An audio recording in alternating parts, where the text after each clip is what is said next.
வங்கக்கடலில் ஃபென்சல் புயல் உருவாகி இருக்கிறது. கனமழையை அது கொடுக்கவிருக்கிறது. தொடர்ந்து நம்முடைய தனியார் வானிலை ஆய்வாளர் டெல்டா வெதர்மேன் ஹேமச்சந்திரன் இணைந்திருக்கார். ஹேமச்சந்திரன் வணக்கம்.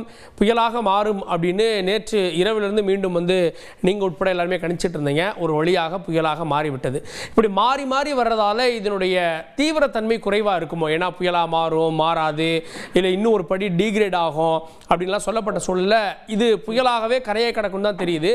ஆனால் அதனுடைய எஃபெக்ட் சரியா இருக்கும் அப்படின்னு பார்க்கலாமா? இல்ல, கடந்த 2 நாட்களாக இந்த புயல் சற்று சாதகமற்ற நிலையில இருந்து வந்தது. குறிப்பாக பார்த்தோம்னா வட இலங்கை பகுதிகளில் ஒரே இடத்தில் மையம் கொண்டிருந்ததையும் பார்க்க முடிந்தது. அதாவது பல்வேறு வானிலை காரணிகள், உயரழுத்தம் மற்றும் மேற்கத்திய இடையூறு, காற்று முறிவு என்ற பல்வேறு வானிலை காரணிகளால இந்த புயல் வலுவடைவதற்கும் வாய்ப்பில்லாமல் நகரவும் முடியாமல் ஒரே இடத்தில் மையம் கொண்டிருந்தது. தற்போது இன்று காலை முதல் இந்த புயல் தொடர்ந்து வடமேற்கு திசையில் நகர்ந்து வருவதை பார்க்கும். பிசினஸ் ஆரம்பிக்க இடமெல்லாம் இல்லைன்னு சாக்கு போக்கு சொல்லாதீங்க. இங்க ஒருத்தர் வீட்லயே டெரகோட்டா பிசினஸ் செஞ்சு வருஷம் லட்சக்கணக்கில் சம்பாதிக்கிறார். எப்படின்னு தெரிஞ்சுக்க ஃப்ரீடம் ஆப்பை டவுன்லோட் பண்ணுங்க. முடிகிறது. இந்த புயலின் பாதையில் இருந்த காற்று முறிவு முழுமையாக விலகி இருக்கு. அப்படி பார்க்கும் போது தற்போது இது புயலாக இருக்கு. இது மேலும் தீவிரமடைந்து ஒரு புயலாகவே, வலுவான புயலாகவே கரையை கடக்கும் என எதிர்பார்க்கப்படுது.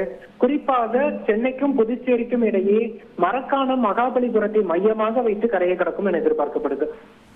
ஓகே, மழையினுடைய அளவு எவ்வளோ இருக்கும் அப்படின்றதெல்லாம் பெரிய கேள்வியாக இருக்கிறது. இதுவரை லேசான மழை தான் பெஞ்சிருக்கு.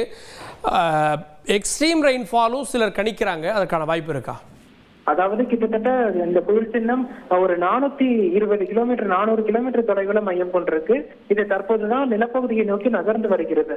மழைப்பொழிவின் தாக்கம் இன்று இரவு முதல் சென்னை, திருவள்ளூர், காஞ்சிபுரம், செங்கல்பட்டு மாவட்டங்கள் அதிகரிக்கும். குறிப்பாக கடல் சார்ந்த அலைவுகள் அனைத்துமே சாதகமாக இருப்பதன் காரணமாகவும், கடல் வெப்பநிலை சாதகமாக இருப்பதன் காரணமாகவும் குறுகிய நேரத்தில் தீவிர மழைப்பொழிவை ஏற்படுத்தும். அதே போல சென்னை, திருவள்ளூர், காஞ்சிபுரம், செங்கல்பட்டு, புதுச்சேரி, விழுப்புரம் மாவட்டங்கள்ல அதீத கனமழைக்கான வாய்ப்புகள் இருக்கு. குறுகிய காலத்திலேயே தீவிர மழைப்பொழிவையும் இது கரையை கடக்கும் போது கொடுக்கும் என எதிர்பார்க்கப்படுது. ஓகே, அதீத கனமழை அப்படின்றப்போ 20 சென்டிமீட்டருக்கு மேலே எதிர்பார்க்கலாமா?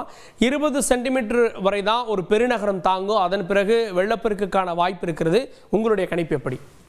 இல்ல, இது சற்று தீவிரமான மழைப்பொழிவு கொடுப்பதற்கான வாய்ப்புகள் இருக்கு. இது கரையை நெருங்கி வரும்போது சற்று வேகம் குறைவதற்கான வாய்ப்புகள் இருக்கு.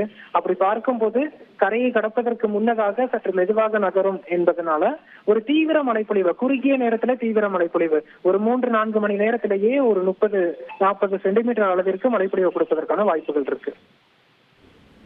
நன்றி திரு ஹேமச்சந்திரன். இணைந்து இது ஒரு எக்ஸ்ட்ரீம் ரெயின்ஃபாலாக கூட இருக்கலாம் அப்படின்ற பார்வைகளை வெளிப்படுத்தியிருக்கீங்க. இணைந்ததற்கு நன்றி.